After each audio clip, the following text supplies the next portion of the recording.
네, 이현주 의원을 전화로 연결하겠습니다. 여보세요? 네, 최고 의원님 안녕하십니까? 네. 네, 오늘 워낙 바쁘세요, 그죠? 네네네네. 네. 자, 저 얘기부터 좀 할까요? 그 국민의힘 의원들, 국민의힘 얘기를 좀 먼저 해야 될 것 같은데요. 네. 어제 국민의힘 의원들 5명이 그 윤석열이 있는 서울구치소를 방문했어요. 이게 네. 세 번째 같아요. 처음에는 네. 지도부 갔다, 그 다음에는 나경원하고 윤상현이 갔다가 이번엔 또 5명이 방문했는데 이런 경향성을 어떻게 봐야 됩니까, 의원님? 이제 극단적으로 계속 흐르는 건데요. 글쎄 말이에요. 네. 음. 일단은 이제 뭐 제일 큰 거는 아마 그렇게 하는 게 이제 당내에서 자기들의 어떤 정치적 입지 네. 이런 걸 생각하는 거겠죠. 어. 그죠? 네네네. 그러니까 뭐 사실은 지금 당장 무엇이 옳고 그르냐 보다도 네. 향후에 그러니까 이제 대선 이후에 네. 당의 당권이라든가 그다음에 뭐 지방선거와 그다음에 또 향후에 벌어질 어떤 선거에서 네. 경선이 있지 않습니까? 예, 예. 그래서 그런 어떤 선거에서 자신들의 어떤 골수 당원들, 강성 당원들의 어떤 여론 네. 여기서 이제 자기들은 살아남아야 되겠다. 이 생각이 가득한 거죠.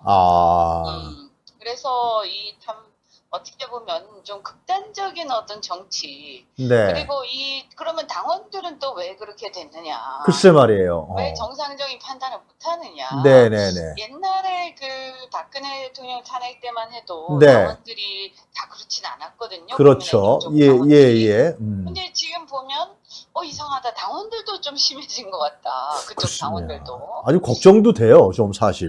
네, 이렇게 많았어? 뭐 이런 생각하는 사람들이 네. 놀랍잖아요. 그래서 이게 이제 뭐냐면 이게 확증 편향. 사실 앞으로 어떤 진영이든 저는 이제 그런 걸 조심해야 된다. 우리도 이것을 사실은 잘 보면서 반면교사 삼을 필요가 있어요. 왜냐하면 네. 어떤 어려운 상황은 다 닥칠 수가 있기 때문에요. 네네. 그런데 이 중심을 잃으면 안 된다. 그래서 사실은 당원들의 집단 지성이 매우 중요한데 네. 제가 볼 때는 국민의힘의 당원들의 주류가 예. 조금 문제가 생긴 것 같다라는 생각이 들어요. 처음에는 이제 극히 일부들이 그렇게 하는데 네. 저 의원들이 이제 거기 휩쓸리는 건가 이렇게 생각했는데 예.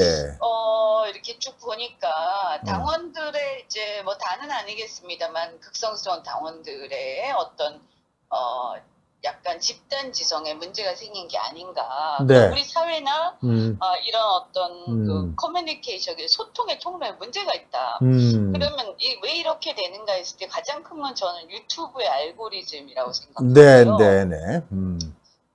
지금 보면 이제 양쪽 진영에 다 유튜브를 많이 보긴 합니다만. 예. 실제로 보면 이제 이 극단적인 유튜브는 제가 봤을 때는 저는 뭐 전체적으로 잘 알잖아요. 예. 근데 저쪽에 그 극단적 유튜브가 훨씬 더 심해요. 그러니까 사실은 우리 민주당 쪽 같은 경우에는 뭐 네. 유튜브가 있긴 해도 네. 되게 이제 큰 유튜브 중심이지 않습니까? 그렇죠. 예. 그리고 이제 작은 유튜브들은 뭐 조금 이제 뭐 이재명 대표를 굉장히 지지하거나 이런 건 있어도 네. 뭐 과하게 어떤 영향을 미치지 못하거든요. 네. 그런데 저쪽은 큰 유튜브가 네. 그런 굉장히 강한 어떤 그 극단적인 극우적인 이런 상황으로 가고 있다. 이제 그렇게 된 것은 저는 이유 중에 하나가 이제 지지한 연령대가 네네. 7, 80대가 많잖아요. 맞아요. 70대 이상 분들이 많아요, 아주. 네, 그러면 그분들은 사회생활을 안 하시죠. 네네네. 이제 이게 사회생활을 하면서 뭐 예. 유튜브든 뭐든 보는 경우에는 어쨌든 그게 좀 걸러져요. 그렇겠죠. 네, 그리고 이제 출퇴근하면서 듣고 보게 되는데 너무 말이 안 되는 얘기를 하게 되면 네. 그 사람들 자체가 이게 좀 어쨌든 밖에서 사회생활하면서 접하는 다양한 사람들이 목소리가 있어서 네. 근데 어느 정도는 걸러지거든요. 뭐 그래도 뭐 좀 어떤 경향성은 있죠. 사실 너무나 자기 편으로 이렇게 치우치는 경향은 있지만 말이 네. 안 되는 얘기는 잘 안 하게 되는데 네. 사실 7, 80대 분들이 이제 사회생활 안 하는 상태에서 고립된 상태에서 혼자 계속 집에서나 이렇게 듣게 되시잖아요. 네네. 저는 이런 데서 미치는 영향이 매우 심각하다. 그래서 이제 그런 어떤 생각들이 뭉치게 되면서 네. 사회 전체를 약간 병들게 하는 거 아닌가. 저는 이 문제를 좀 심각하게 쳐다보고 네. 우리가 뭐 비판도 비판이지만 비난하고 비판하고 이런 것도 예. 좋지만 이 사회의 어떤 병리 현상으로 보고 저는 좀 장기적인 개선 대책을 세우지 않으면 이거 큰 문제가 된다. 나중에 심각하면 나치즘 글쎄 말이에요. 이렇게 갈 수도 있다. 이런 현상이. 그래서 우리가 경각심을 가지고 이거를 그냥 막 비난하고 손가락질할 게 아니라요. 예. 이거 해결해야 됩니다. 네. 근데 이제 이제 헌재에서 파면 결정이 나게 된다면, 가정입니다, 의원님. 네. 그러면은 국민의힘도 보궐선거를 치러야 될 거 아닙니까? 그렇죠. 네. 이런- 이제 그러니까 그런 의미에서 보면 예. 뭐 저는 이제 독이 되고 있다고 생각하죠.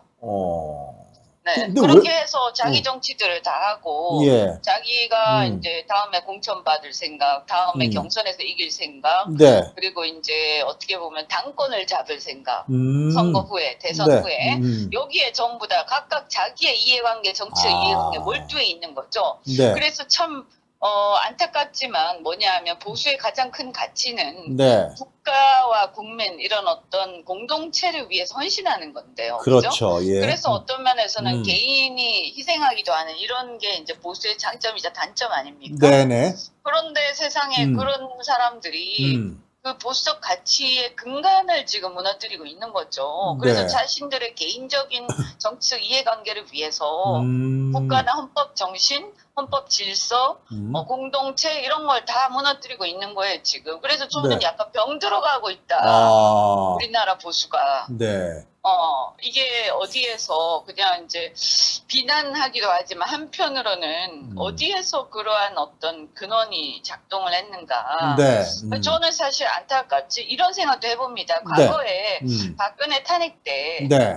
그때 탄핵 직후에 말이에요. 예. 그때 그 보수 괴멸한다고 그러면서 사법적 그 처분이 너무 과했거든요. 그때. 예. 사실 1,000명 이상이 입건되고 맞아요. 5명이 또 자살도 하고 예. 사실은 구속된 사람만 해도 몇백 명 단위였으니까요.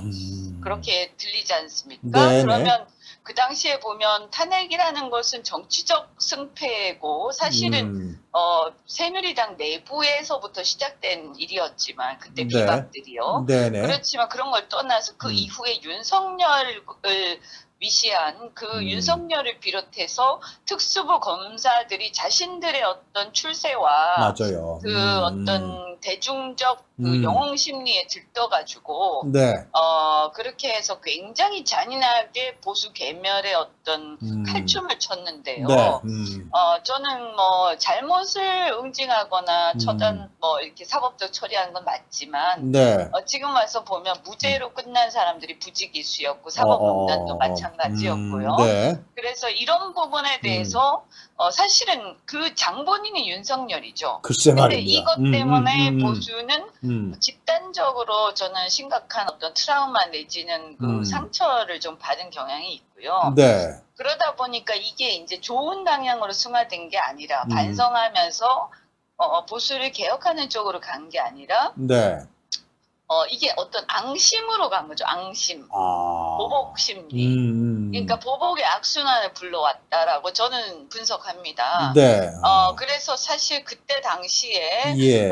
우리도 좀 사실은 그것을 뭐 다들 이제 어떤 그 군중 심리라든가 이런 거에 다 저도 마찬가지고요. 네네네. 알지 못했죠. 이게 너무 강하게 간다라. 윤석열은 막을 생각을 못하지 않았습니까? 네. 나중에 보니까 이자가 너무 심하구나 하는 걸 깨달았지만, 네. 그러니까 이 윤석열이 미친 우리 사회에 미친 해악은요. 엄청나군요. 단순히 그냥 진영적인 문제가 아니라 저는 예. 국가를 파괴했다.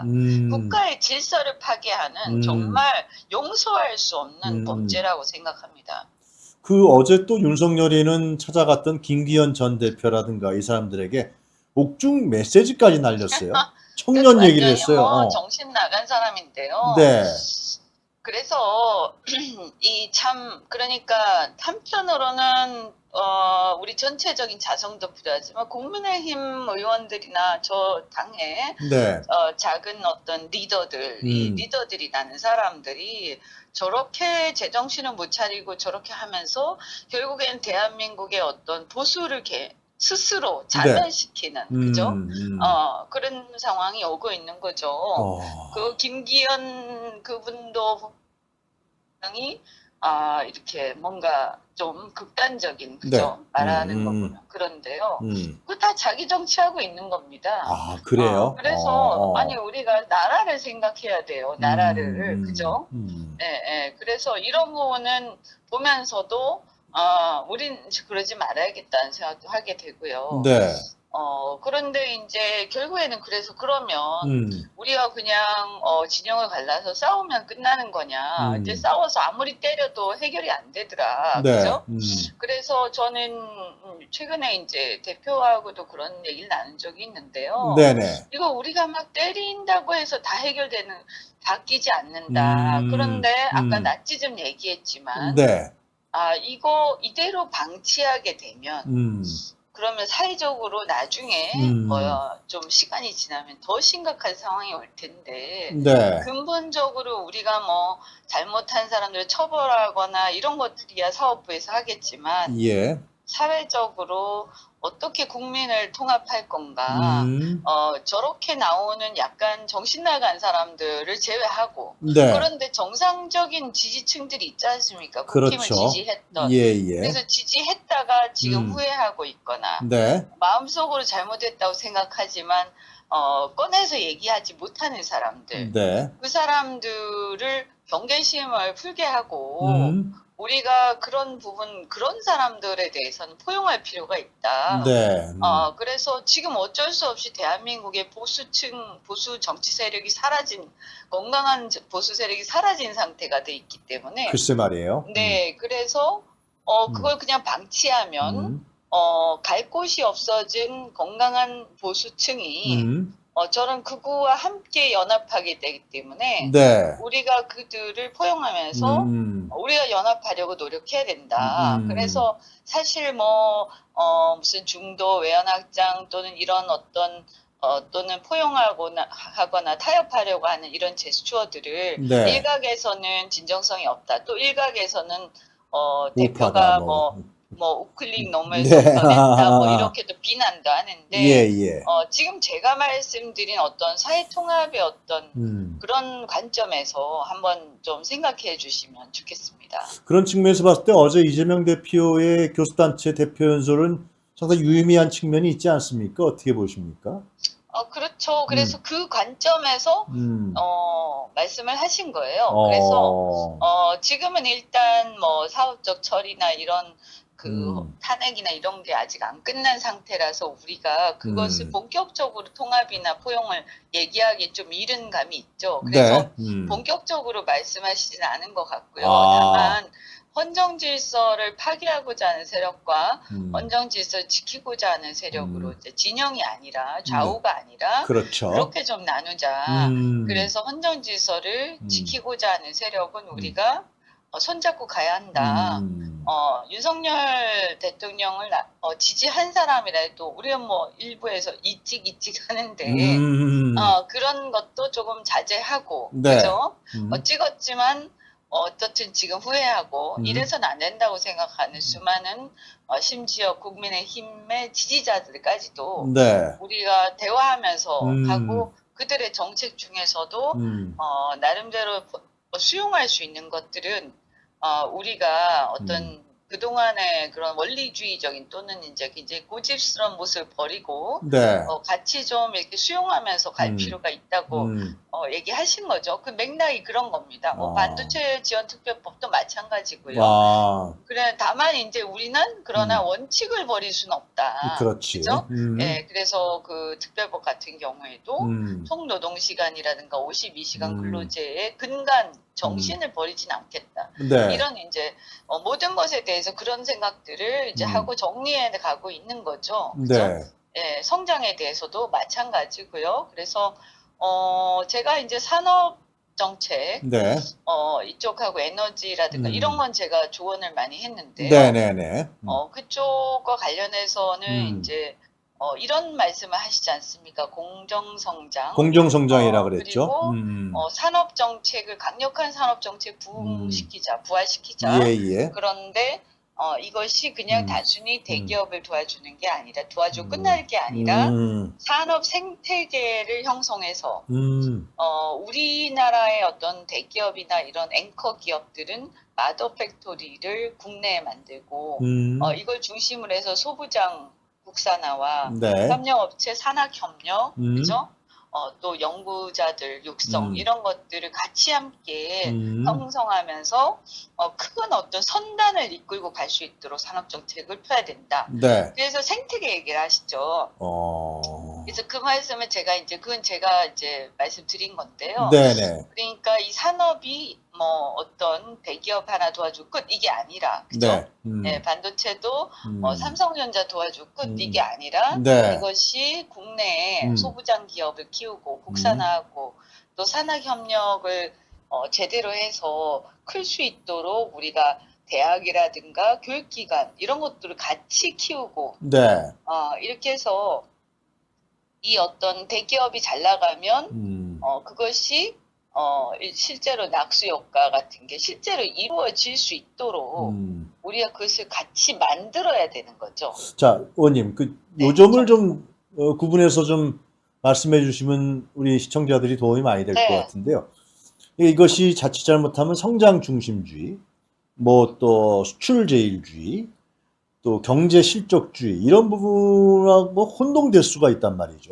요 어떤 차별이 제가 있는지. 말씀드린 거잖아요. 네. 생태계라는 말씀을 드린 거잖아요. 네. 그러니까 이런 거죠. 주로 이제 국힘이 주장하는 게 낙수 효과인데 대기업이 잘 되면 그쵸. 납품을 받는 중소기업이 잘 되고 뭐 그다음에 그 연구하는 사람들도 잘 되고 그럼 그 지역 경제도 살아나고 이렇단 얘기잖아요. 네네. 근데 그거는 그냥 저절로 놔두면 잘 되는 게 아니고요. 그런 생태계를 형성해야 되는 거죠. 그래서 그게 산업 정책이다.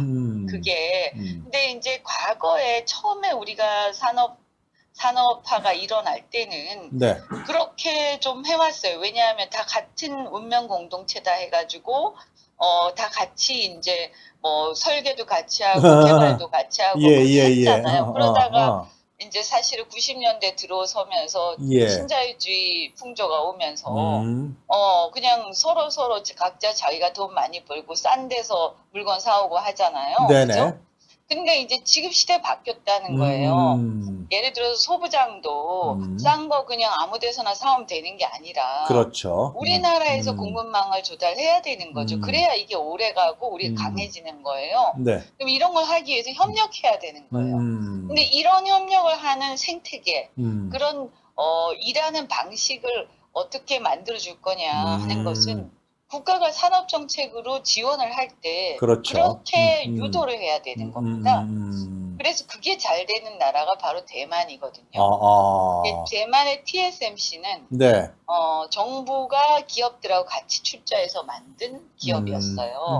지금은 정부가 지분을 뺐지만 장기화 이제 시간이 지나면서 근데 그렇게 하면서 그 하나의 기업이 대만 산업을 거의 다 먹여 살리다시피 하고 있거든요.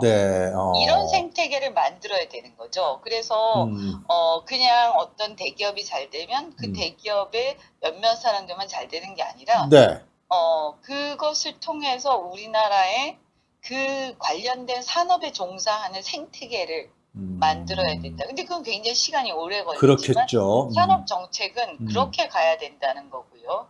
그래서 그래서 국가가 산업 정책을 통해서 기업을 도와주면 그 기업은 또 국가에 기여하고 그리고 공급망은 국내에서 가능하면 쓸 수 있도록 우리가 국산화를 하고 국산화하는데 또 중소기업이나 스타트업들에게 국가가 전폭적으로 지원을 해주고 네.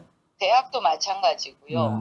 그래서 이 생태계를 이렇게 전반적으로 보면서 지원을 해야 되는 거지. 자, 예. 단순히 어떤 기업 하나를 도와주는 걸로 끝나는 산업 정책은 지금 이 시대에는 맞지 않다는 거죠. 자, 요 점을 좀 다시 좀 말씀해. 기본사회 얘기를 또 하셨어요. 어제 대표께서. 네네.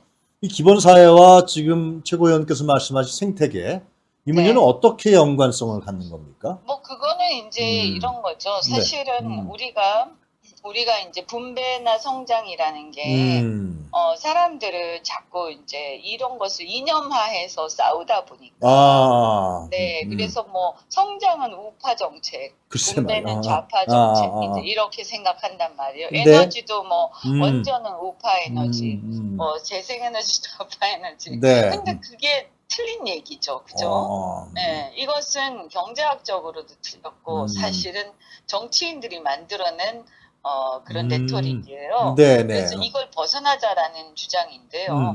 그래서 뭐냐 하면 우리가 성장을 일단 성장을 해야 그래서 파이가 커져야 나눌 것도 많아지는 그렇지. 거죠. 나라가 가난해지고 전체적으로 대기업도 가난해지고 만약에 예를 들어서 대기업이 망하거나 하면 다 같이 망하는 건 사업장이 없어지고 실직하게 되는 거죠.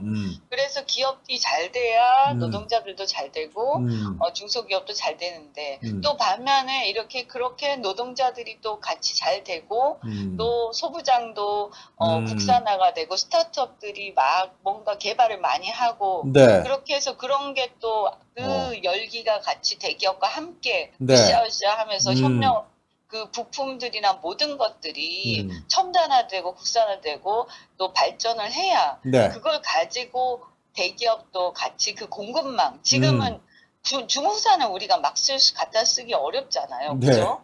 그러니까 국내에서 그런 뛰어난 기술들이 많이 개발이 돼야 그걸 가지고 대기업이 또 국내에서 조달을 해가지고 서로 협력해서 할 수 있게 되는 거죠. 그래서 그리고 또 노동자들도 이게 분배가 잘 돼서 국민들이 이 어떤 노동 생산성이 늘어나고요. 일할 의욕들이 생기고 그다음에 또 소비가 촉진이 되고 내수가 진작이 돼야 경제가 좋아져서 다시 돌지 않습니까? 그래서 우리는 이걸 분수 효과라고 얘기를 해왔는데요. 낙수 효과하고는 완전히 다른 개념인 거죠. 네, 밑에서 위로 올라간다는 건데. 분수. 그렇죠? 네, 근데 사실은 이게 두 개가 떨어져 있는 것은 경제가 아니라는 거죠. 분수 효과와 낙수 효과는 순환한다라는 거고요.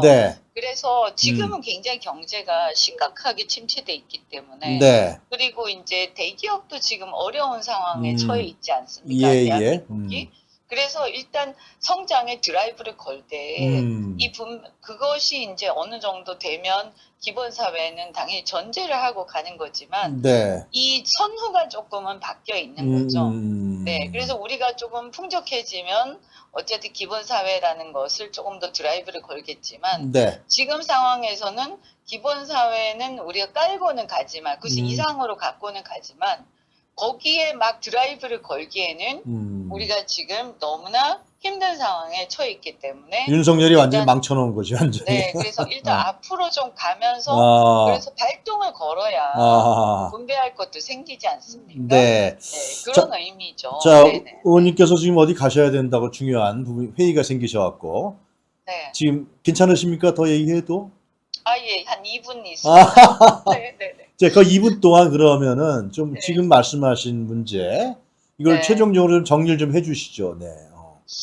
그래서 어쨌든 전체적으로 정치는 이번 계엄 사태를 보면서 헌정 질서를 유지하고자 하는 세력, 그래도 헌정 질서 지키자, 계엄에 반대하는 세력들에 대해서 우리가 폭넓게 포용하면서 함께 가자. 단 우리가 이 질서를 파괴하고자 하는 세력에 대해서는 단호하게 네. 싸우겠다라는 거고요. 그렇죠. 보면. 그리고 연대하겠다는 거죠. 그렇죠. 그래서 이제 그 군인들, 계엄군 같은 경우에도 네. 소극적으로 임하거나 저항했던 군인들에 대해서는 예. 우리가 이것은 선처하고 또 포상하고 할 필요가 있다라는 네. 얘기를 하신 거죠. 그죠? 네. 그리고 이런 과정에서 이번에 직접 민주주의가 좀 더 많이 분출됐는데 욕구가 좀 더 보완해서 반영을 하자. 그 중에 하나가 국민소환제였고요. 네, 국회의원 네. 국민소환제. 그렇죠. 그리고 이제 경제는 어쨌든 우리가 성장을 빨리 해야 된다. 예. 지금 저성장 기조에 갔기 때문에 이대로 가면 네. 우리가 뭐 기본 사회는커녕 사실은 그렇지. 정말 잘못하면 다시 어떤 저런 극우 세력에게 권력을 빼앗길 가능성이 있다. 네. 이건 막아야 된다라는 거고요. 그래서 이런 점에서 우리가 앞으로 나간 어떤 성장 모멘텀을 되찾아야 되지만 그러나 그것은 과거에 어떤 특정한 기업을 도와주고 끝나는 게 아니라 그렇죠. 이런 어떤 국가의 강력한 산업 정책이 전체 생태계를 형성하면서 네. 다 같이 잘 살 수 있는 길로 우리가 모색도 하고 치밀하게 어떤 계획도 세우고 네. 하는 그런 정책을 펴나가겠다. 이렇게 정리할 수가 있습니다. 네. 그 헌법 질서를 파괴하는 와 대항해서 싸우는 데에 사회적 연대를 말씀하셨는데요. 거기에는 네. 국민의힘의 건강한 보수 의원들도 포함되는 건가요? 어떻게 되는 겁니까? 그럼요. 네네. 그렇게 포함됐고 네. 얼마든지 같이 할 생각이 있는데 그게 이제 현실적으로 쉽지 않겠지. 네, 쉽진 않지만 네. 그렇게 계속 얘기하면서 그렇지. 그런 태도를 갖고 가야 된다고 생각합니다. 네. 그래야 네. 정권 그 조기 대선에서도 네. 우리가 어떤 가능해지는 거고요. 이번 대선에서 지면 되겠습니까? 큰일 나는 겁니다. 절대 역사적으로요. 이겨야죠. 무조건 이겨야 됩니다. 그리고 또 이제 그렇게 해야 네. 대선에서 혹 이기더라도 예. 이 정권이 성공할 수가 있고 나라가 제대로 우리가 네. 얘기하는 성장이든 기본세든 이런 것들을 이렇게 할 수가 있는 거죠. 우리만 가지고는 또다시 그러면 싸움판으로 들어가서 아무것도 하지 못하는 상황이 될 거예요. 그래요. 더 말씀 들었으면 좋겠는데 뭐 지금 네. 긴급히 회의가 잡히셨다고 네. 높으신 분하고 알겠습니다. 네. 그래요. 직원님 다음에 또 알겠습니다. 모시겠습니다. 네. 감사합니다. 네. 네.